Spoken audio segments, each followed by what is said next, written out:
Assalamualaikum warahmatullahi wabarakatuh. Alhamdulillahi bini'matil iman wal islam wa sunnah ala fahmi salaful ummah. Wassalatu wassalamu nabi rahmah wa ala alihi wa sahbihi wa man ittaba'ahum bi ihsanin ila yaumiddin wa ba'du. Ayahanda dan ibunda serta saudara dan saudariku jamaah pengajian rutin Maghrib Isya Masjid Al-Khairat yang dimuliakan oleh Allah. Alhamdulillah, kita bersyukur kepada Allah Subhanahu wa taala kita masih bisa dapat berkumpul bersama di pengajian rutin kita ini. Selawat bering salam kita sampaikan kepada Nabi yang kita cintai, Muhammad sallallahu alaihi wasallam. Jamaah rahimakumullah, itu ada kopian ya. Itu ada jamaah saya, ibu yang qadarullah suaminya wafat tepat 2 hari sesudah pulang haji tahun ini. Lalu saya sama istri main ke rumahnya dan saya ada dihadiahi beberapa buah buku, sekaligus juga ada titipan beliau kopian buku untuk saya bagikan ke jamaah katanya.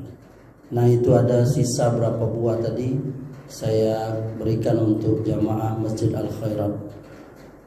Semoga itu menjadi amal soleh untuk suami beliau.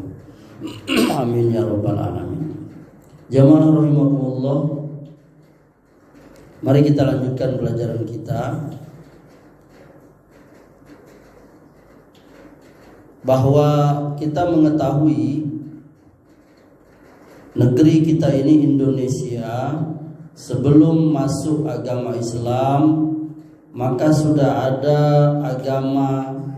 agama yang lain seperti Hindu, Buddha, dan juga telah ada keyakinan-keyakinan dinamisme, ya kan, animisme dan sebagainya. Ini kepercayaan kepada benda-benda, kepada roh-roh, ya kan. Dan ini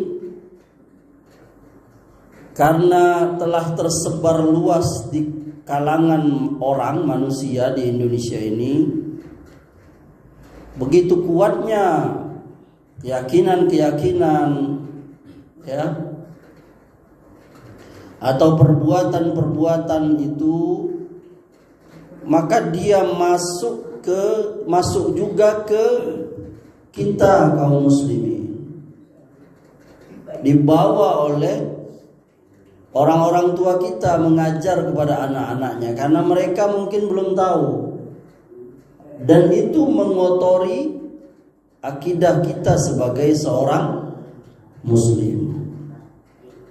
Salah satu di antaranya yaitu yang biasa kita sebut dengan khurafat kalau kita biasa, kan ya, bahwa khurafat ini di zaman Nabi Sallallahu Alaihi Wasallam itu juga sudah ada berbagai macam khurafat yang beredar di tengah-tengah kaum jahiliyah di saat Nabi Sallallahu Alaihi Wasallam diutus itu. Semisalnya orang Arab dahulu, mereka mempercayai bahwa perilaku burung itu merupakan isyarat dari nasib seseorang. Jadi kalau seseorang mau pergi, ayahanda, mereka biasanya melepaskan burung atau menerbangkan burung. Kalau burungnya terbang ke kanan, itu pertanda baik. Kalau burungnya ke kiri, itu pertanda tidak baik. Maka mereka tidak jadi pergi. Pertanyaannya, kalau ke tengah cak mana? Kalau ke tengah diulang. Nah itu. Nah inilah yang disebut dengan, kalau di dalam hadis Nabi SAW itu disebut dengan tiaroh. Tiaroh, yakni menganggap sial sesuatu. Baik orang, benda, hari, pekerjaan, yang oleh Nabi SAW itu dihukumi syirik. Menganggap sial sesuatu. Apa kata Nabi SAW? Ya, man raddat hud toyaratu an hajatihi faqad asroka. Barang siapa yang mengurungkan atau tidak jadi mengurungkan keperluannya, takut sial, maka ia benar-benar berbuat kemusyrikan. Hadis riwayat Ahmad. Di riwayat yang lain Nabi mengatakan at-tiyaratu syirkun. At-tiyaratu syirkun. Menganggap sial sesuatu itu syirik. Menganggap sial sesuatu syirik. Nah, di kita di Indonesia ini juga banyak itu. Orang-orang masuk ke kaum muslimin kita ini masih percaya hal-hal yang semisal itu, walaupun berbeda ininya, contohnya. Misalkan sebagian kita, dan masih sekarang ini, kecuali kita yang telah diberikan hidayah oleh Allah. Misalnya mereka menganggap ini adalah pertanda buruk kalau kejatuhan cicak. Iya mak ya. Jadi kalau jatuh cicak ke kepalanya, ke badannya, ke mukanya apalagi, maka mereka punya keyakinan itu ini pertanda buruk, ini ada sial ini. Benar gak itu mak? Ya benar itu. Ya namanya cicak bisa jatuh, siapa tahu dia lupa pakai sepatu ya kan. Tapi itu beredar di kaum muslimin. Pernah gak? Iya deh. Atau kalau lagi jalan, ya, bertemu dengan ular yang melintas, ah itu juga dianggap apa? Sial. Ada lagi kalau ada burung berkicau. Saya ingat itu waktu kecil dulu, keyakinan orang. Kalau ada suara burung itu bakal ada tamu. Ya. Dan berbagai macam khurafat lainnya, termasuk juga yang berkaitan dengan perilaku hewan itu.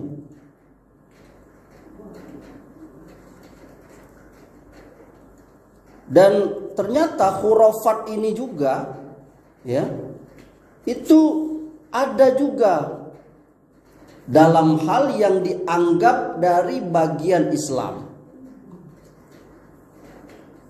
Ada yang misalnya kulhu sungsang. Nanti kita bahas itu. Jadi ada orang punya keyakinan kalau dia baca kulhu itu terbalik gitu. Itu kan bacanya Qul huwallahu ahad, Allahu somad, lam yalid walam yulad, walam yakul lahu kufuwan ahad. Nah dia baca terbalik dari ayat yang kelima itu baru ke ayat 1. Hah? Ada biar punya ilmu hebat lah, itu kan? Punya sakti. Ada lagi khodam Asmaul Husna. Jadi ada juga beredar di kita ini kitab mujarobat. Pernah ngeliat nggak? Ini orang pasar pasti tahu nih. Antum Ali, kalau ada orang ikhwan kita yang jualan di pasar jual buku mujarobat, nasihati dia. Anda bertanggung jawab dunia akhirat. Anda menjerumuskan orang masuk neraka. Ini syirik, ini kita mujarobat ini. Ngajarin orang gak bener bacaan apa. Raja Arab, ya kan kadang kita nggak bisa, orang yang jago bahasa Arab aja yang nggak bisa bacanya gitu. Apalagi kita yang nggak tahu. Yang orang biasa baca Arab, orang Arab yang nggak ngerti apa nih baca melintir sana melintir sini.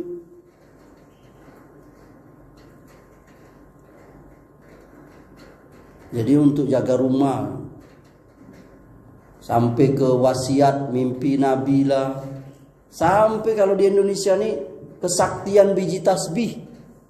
Ini apa sama Mak Nina yang hidup di zaman tahun 70-an.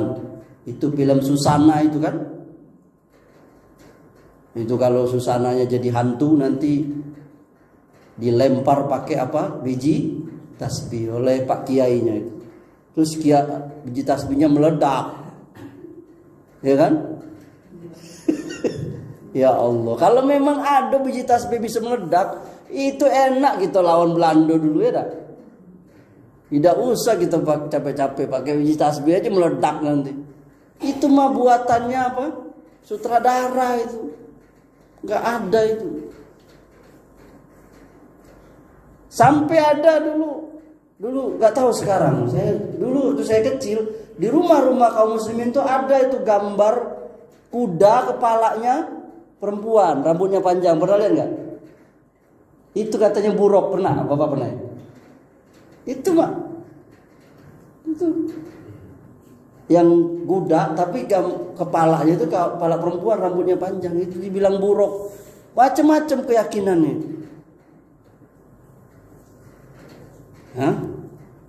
Ada lagi yang terkait adat keyakinan di beberapa daerah, yang masing-masing daerah punya itu. Ada satu daerah yang punya keyakinan weton dengan nasib.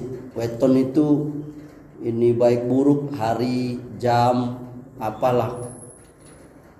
Ada yang keramat malam Jumatnya, bersih kampung apa dengan tolak bala, ya kan? Melanggar adat dianggap kualat, nyadran, padusan dan lain-lain. Itu produk kita, produk Indonesia. Ada lagi produk luar negeri. Khurafat tuh, ayat tukar cincin. Kalau orang mau nikah ya kan tukar cincin. Ada keyakinannya ada itu. Ini bukan produk kita ini. Orang luar, orang kafir itu. Ada lagi sial atau keramat angka 13. Dulu udah ingat gak ada film namanya Friday the 13 ya kan? Coba lihat sekarang. Kalau kita jalan ke hotel di mana-mana, lift itu nggak ada angka 13. Digantinya jadi 12B. Langkah jadi 14. 13 nggak ada. Kenapa? Karena punya keyakinan 13 itu siang. Macam mana kalau ada orang lahir tanggal 13 bulan 3 tahun 2013? Sialnya itu. Dia anak ke-13. Tinggal di RT 13 sudah, nomor rumahnya 13. Alang kesialnya la ilaha illallah. Ini enggak ada syirik. Ya. Nah, itu. Jadi oleh karenanya kita harus mengetahui ini, bahwa ini mengotori akidah seorang muslim. Dan makanya kita kenal juga ada namanya tahayul.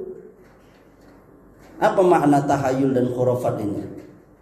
Sebenarnya kata tahayul dan khurafat ini dia memiliki kedekatan makna ya.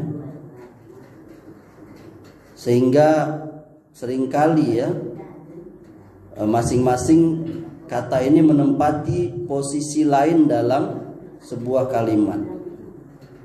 Jadi khurafat itu jamaah secara bahasa dia biasa diartikan dengan tahayul, dongeng, kisah atau legenda. Itu khurafat itu. Sedangkan khurafi itu adalah hal yang berkenaan dengan tahayul atau dongeng.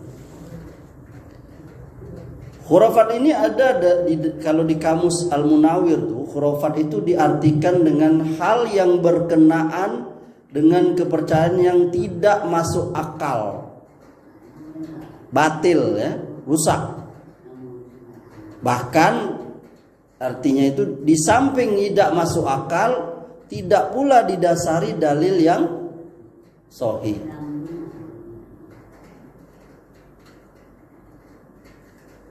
Namun perlu kita ketahui ya, kadangkala dalam pengertian agama kita, tidak semua hal yang tidak masuk akal ya, menurut kebanyakan orang itu disebut khurafat. Nah, kalau memang keyakinan tersebut dikukuhkan dalam Al-Quran, ada dasarnya dari Al-Quran dan Sunnah, maka itu menjadi hal yang benar dan wajib diketahui. Jadi kesimpulannya khurafat itu ialah semua cerita yang berupa rekaan. Rekaan itu apa? Buatan atau rekayasa, ajaran-ajaran, pantangan maupun larangan, adat istiadat, ramalan-ramalan, pemujaan atau kepercayaan yang menyimpang dari ajaran Islam.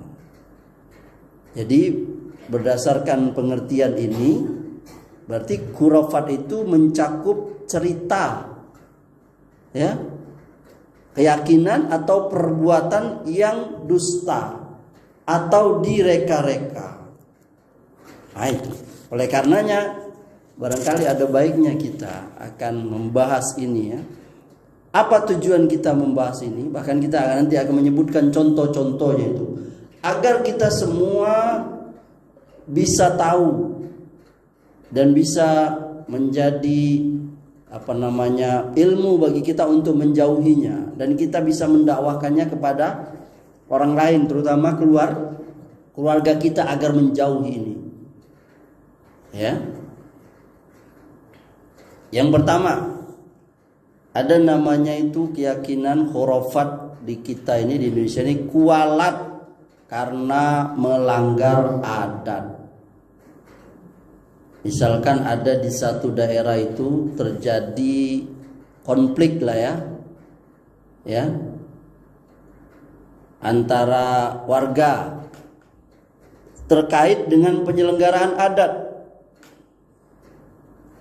Ya, karena ada sekelompok kaum muslimin ya menolak untuk menyokong dana upacara adat yang mereka anggap ini adalah ada unsur kesyirikan.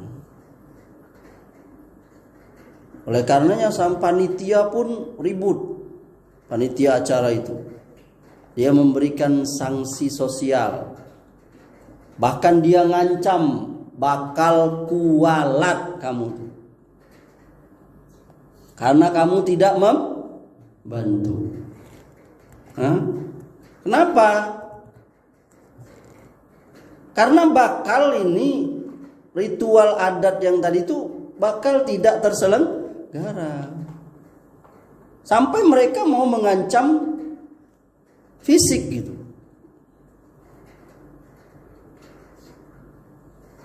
Karena mereka punya keyakinan selama ini upacara yang akan mereka lakukan itulah yang menjaga keamanan dan keselamatan dan kesejahteraan mereka. Di kita juga ada kan? Berarti kalau meninggalkannya, tidak mengerjakannya, bisa menuai celaka. Dan mereka juga khawatir akibat sebagian kaum muslimin tadi itu bandel, gak mau, maka minimal ritual mereka tuh jadi tidak sempurna. Bahkan masih bisa menyisakan ancaman bencana. Padahal kalau ditanya, kenapa sih harus mengadakan upacara adat itu, ritual itu?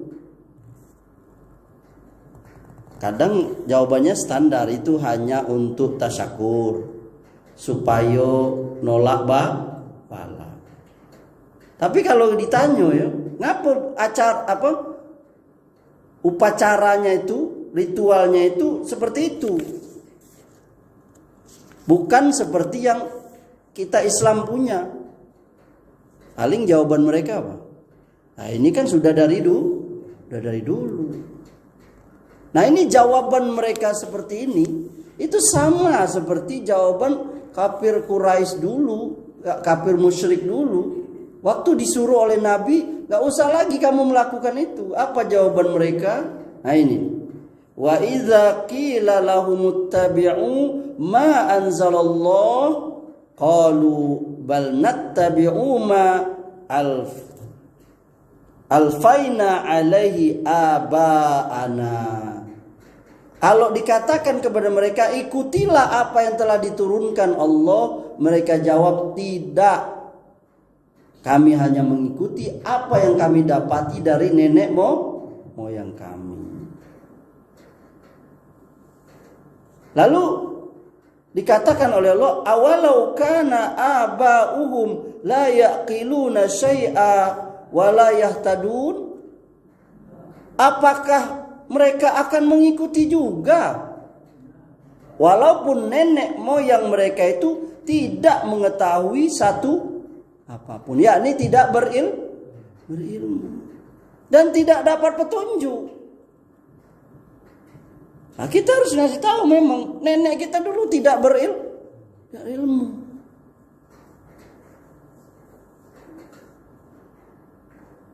Untuk ngadapin hari apa, mandi di sungai rame-rame, ya kan ada tuh. Nah, nggak tahu lah saya, pokoknya itulah. Anda yang lebih tahu. Sehingga kadang-kala sebagian terjadi pelanggaran syariat di situ. Mandi rame-rame, masuk lanang tino, suami istri orang, ya kan. Nah, ini nggak boleh ini. Kita harus berani mengatakan ya. Tidak, itu nenek moyang kita itu nggak dapat hidayah. Kita berubah harus. Tidak layak kita mengikuti ajaran mereka. Bahkan dengan meninggalkan itulah Allah akan menyelamatkan kita dari bencana. Kenapa? Karena kalau kita lihat bencana-bencana yang terjadi dulu, banjirnya kaum Nabi Nuh, itu akibat dosa mereka menyekutukan Allah. Bagaimana juga kaum Ad dibinasakan oleh Allah karena kekufuran mereka itu. Bergelimpangan mereka, kena angin besar. Begitu pula kaum Nabi Shu'aib. Begitu juga kaum Nabi Lut. Yang kedua, ada lagi namanya mencegah bencana dengan ritual tolak bala. Nah, kalau kita lihat nih, kalau ada bencana alam di TV ya, itu pasti ada tuh. Nggak tahu lah kita nih, TV itu kadang, stasiun TV itu kadang dicari nyonian tuh orang-orang yang seperti itu tuh, ya kan? Entah mbah siapa, nanti ditanyanya itu tuh. Nah, kadang dia mau viralkan diri dia itu kan, dukun itu kan. Sampai orang-orang juga, siapa itu? Dipercaya itu, ya Allah, kaum muslimin ya. Jadi dia bilang ini harus ada sesajinya, harus ada ritual sesaji dan tolak bala. Oleh media di blow up nian itu kan.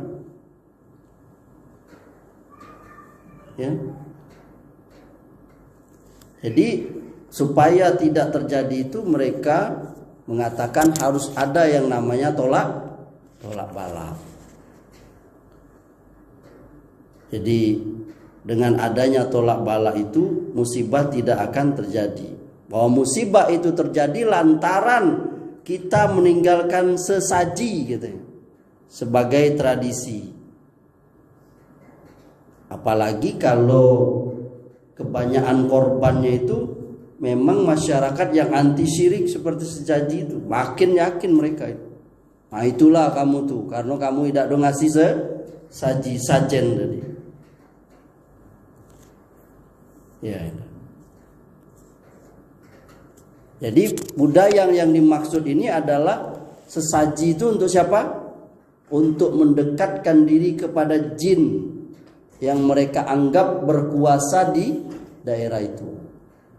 Jadi kalau kayak suatu daerah itu terjadi tsunami, jadi mereka punya keyakinan bahwa jin yang di laut itulah yang membuat mereka marah. Jin itulah yang mengirim tsunami itu, datangkan banjir, gempa bumi, longsor. Ini syirik akbar ini. Orang musyrik dulu aja nggak seperti itu.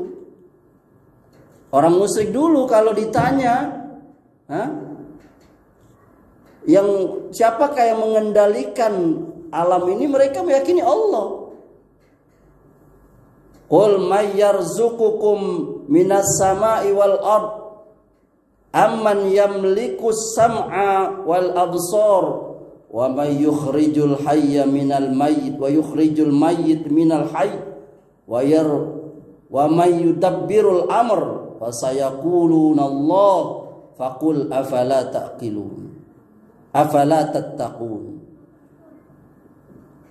Katakanlah, siapakah yang memberi rezeki kepadamu dari langit dan bumi? Atau siapakah yang menciptakan pendengaran dan penglihatan? Dan siapakah yang mengeluarkan hidup dari yang mati? Dan mengeluarkan yang mati dari yang hidup?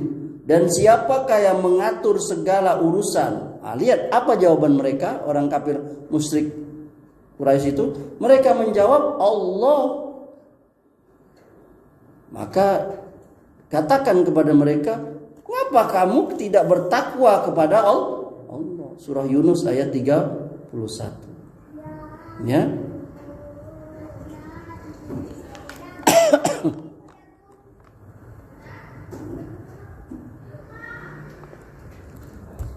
Kemudian perlu kita jelaskan di sini juga ya, ada persepsi yang juga perlu dikoreksi ini ya. Kalau ada serentetan bencana, adalah anggapan bahwa kalau ada korban, maka korban itu berarti dia maksiat. Dialah yang berbuat maksiat dan dosa itu. Makanya dia kena apa? Kena hukum itu. Kita jawab, memang betul bahwa bencana itu terjadi karena dosa yang merajalela. Betul itu. Tapi ketika Allah Subhanahu wa taala menurunkan bencana itu kadangkala dia tidak menimpa kepada orang yang berbuat dosa saja. Sangat mungkin orang yang baik juga kena. Jadi yang bisa terkena muslim, bisa terkena orang kafir, bisa terkena orang fasik, bisa kena orang taat, orang yang soleh, kena juga. Nabi SAW bersabda, "Iza zaharat al-ma'asi fi ummati humullahu azza wa jalla bi azabin min indihi." Apabila kemaksiatan telah merajalela di tengah umatku, maka Allah akan meratakan azab dari sisinya. Jadi semuanya bisa terkena. Lalu ditanya oleh istri Rasulullah Ummu Salamah, "Ya Rasulullah, apakah di tengah-tengah mereka ada juga orang yang soleh?" Maka Rasulullah SAW menjawab, "Betul." Lalu Ummu Salamah bertanya, "Lalu apa yang terjadi atas mereka?" Maka Sallallahu Alaihi Wasallam menjawab, "Di dunia mereka mengalami musibah sebagaimana dialami orang-orang. Kemudian mereka akan mendapatkan ampunan dan keridhaan dari Allah." Jadi jangan-jangan kita harus berkaca nih. Jangan-jangan musibah yang terkena kepada saudara kita itu oleh maksiat yang kita lakukan. Atau kita membiarkan maksiat itu. Jadi kalau seorang dai, dia bisa juga kena kalau dia tidak mengingatkan itu. Yang ketiga, khurafat ini ya. Menghilangkan mimpi buruk dengan membalik bantal. Nah, ini ada nih. Jadi kita mungkin diantara kita pasti pernah mimpi buruk. Mimpi apa? Mimpi seram, mimpi sedih, ya kan? Mimpi menakutkan. Nah, susahnya ketika sudah terbangun lalu kita tidur lagi, maka datang lagi mimpi itu. Bahkan seperti film berseri. Nah, ada lagi yang sedih lagi, ketindihan.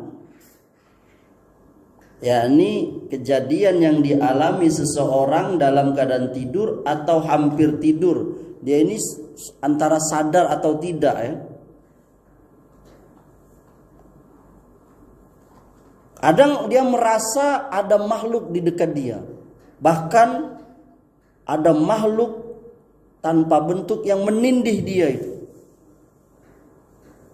Ketika dia mau bangun, biasanya dia merasa terancam. Dan itu kejadian berulang terus, ya kan? Maka untuk menyudahi hal itu, muncullah keyakinan di tengah-tengah orang ini, yakni supaya bantalnya dibalik. Jadi seakan-akan ya logikanya itu, kalau bantal itu dibalik, episodenya, film serinya itu berubah, mimpinya berubah. Dan juga punya keyakinan bahwa kalau bantal dibalik, maka apa yang dialami dalam mimpi itu tidak menjelma di alam nyata. Nah, itu bagaimana itu kalau menurut Islam? Nah, sebenarnya kalau kita kembali ke ajaran Islam ya, Nabi Shallallahu Alaihi Wasallam beliau sudah menjelaskan bahwa yang namanya mimpi yang baik itu dari Allah. Sedangkan mimpi yang buruk, yang menakutkan dan seterusnya itu dari syaitan. Atau yang kita biasa sebut itu ketindihan itu ya. Apa bahasa ini ya? Kalau dalam bahasanya itu al-qabus ya. Itulah ditimpit setan, ditimpa setan ya. Itu masuk juga, kalau istilah dari Syekh Wahid bin Abdul Salam Bali itu masuk daripada gangguan jin. Meskipun itu bukan gangguan jin seperti orang kesurupan yang total ya. Bukan.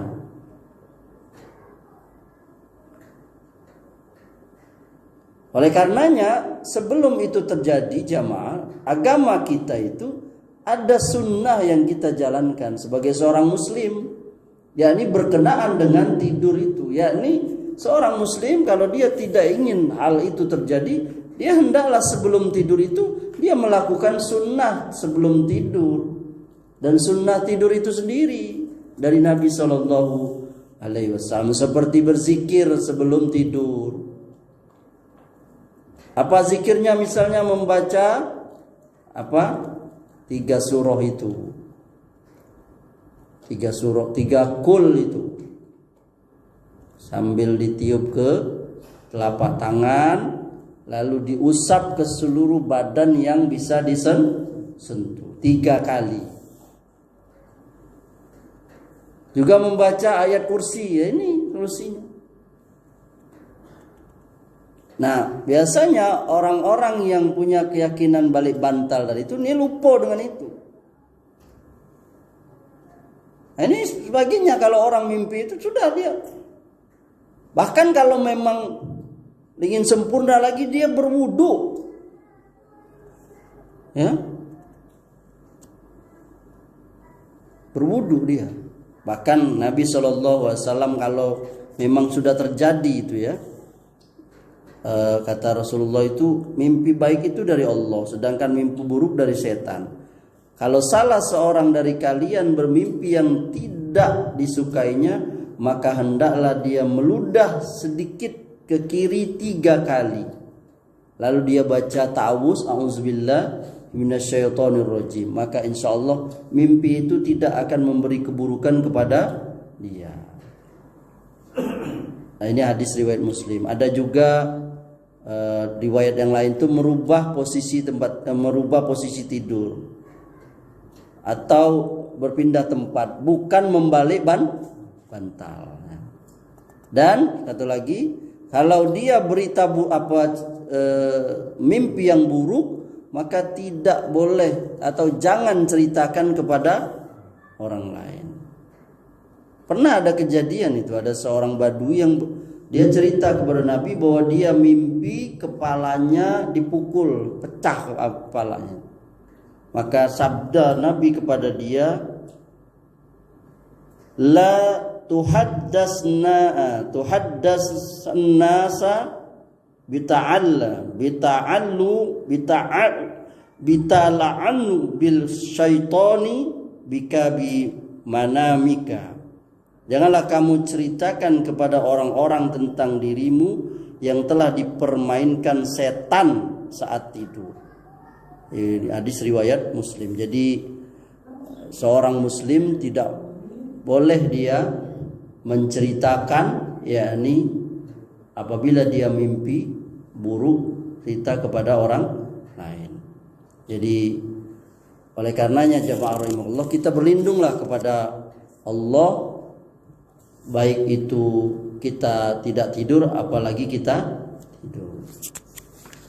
Kemudian yang keempat, ada khurafat juga di dalam keyakinan kita di Indonesia, menanam kepala kerbau. Ya, entah kapan ini mulainya ini ya. Dan tidak tahu juga siapa yang memulai ini. Yang jelas ini bisikan atau godaan dari setan. Tapi bagi banyak orang, tradisi menanam kepala kerbau ini adalah prosesi wajib. Ya, ini kalau dia momen-momen penting ya, entah mau bangun rumah, entah mau mau bangun jembatan dan sebagainya, tower. Bahkan bukan hanya orang-orang primitif ini, bahkan orang-orang yang berpendidikan gitu. Bahkan orang-orang pemborong ya kan, menguasai teknologi masih percaya. Dan saya sendiri pernah itu di ujung pantai kita tuh, saya waktu lari pagi itu mendengar obrolan bapak-bapak. Dan bukan orang bodoh itu. Dia bilang, kenapa ini proyek gagal ini? Ini karena yang dipotong cuman ayam. Harusnya itu kerbau, la ilaha illallah. Karena penunggu di sini besar, ya Allah. Itu saya mendengar langsung dengan telinga itu. Dan itu pelajaran bagi saya, Pak. Wah, Amri ini dakwah tauhid itu harus terus, gak boleh berhenti. Karena masih banyak orang yang percaya itu.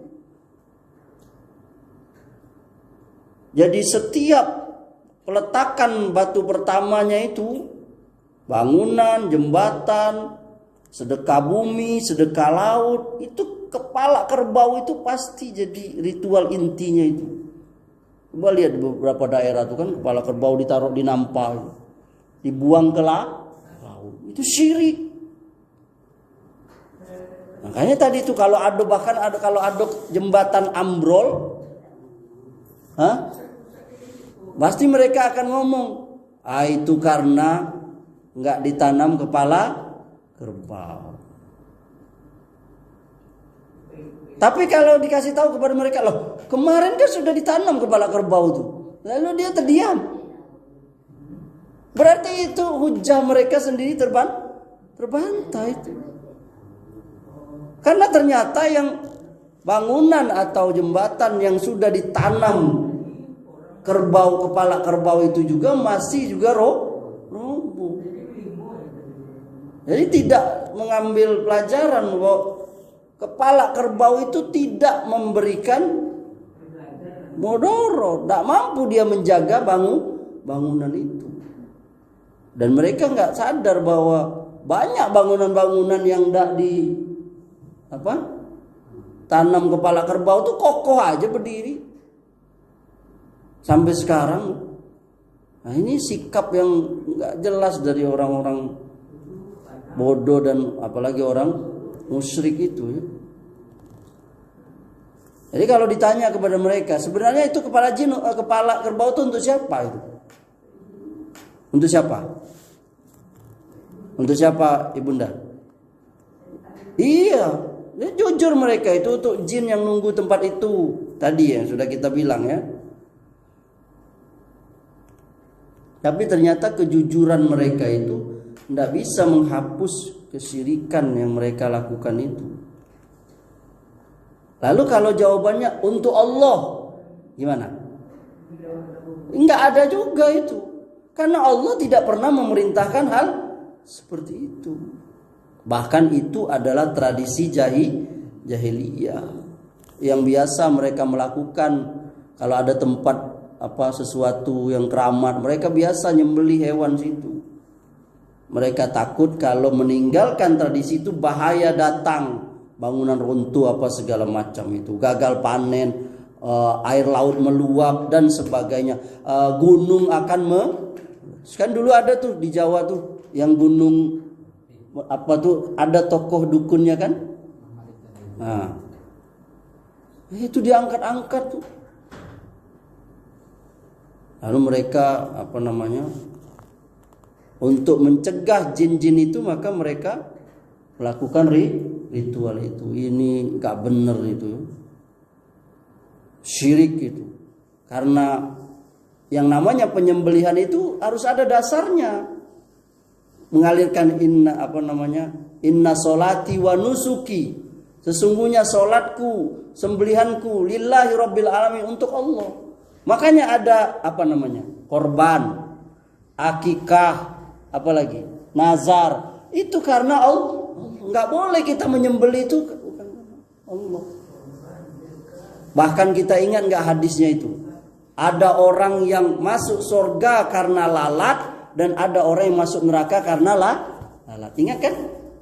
Jadi ada orang lewat di satu daerah, diceritakan oleh Nabi SAW, yang siapa yang lewat situ dia harus mempersembahkan kepada berhalanya sesembahan korban, walaupun seekor lalat. Lalu ada orang yang lewat situ, dia bersembahkan lalat itu, lalu dia masuk neraka. Lalu ada seorang mukmin yang lewat situ, dia nggak mau, walaupun seekor lalat, dia dibunuh. Akhirnya dia masuk surga. Nah itu jadi memang masalah korban mengorbankan ini kadangkala ini adalah masih banyak dilakukan orang-orang, termasuk juga kaum muslimin, menyembelih ayam di keramat di pohon besar, di goa dan sebagainya. Nah, ini contoh daripada perilaku syirik atau khurafat yang ada di tengah kita. Insyaallah kita akan memberikan contoh pada pertemuan yang akan datang. Subhanakallahumma wa bihamdika asyhadu an la ilaha illa anta astaghfiruka wa atubu ilaik. Wabillahi taufiq wal hidayah. Wassalamualaikum warahmatullahi wabarakatuh.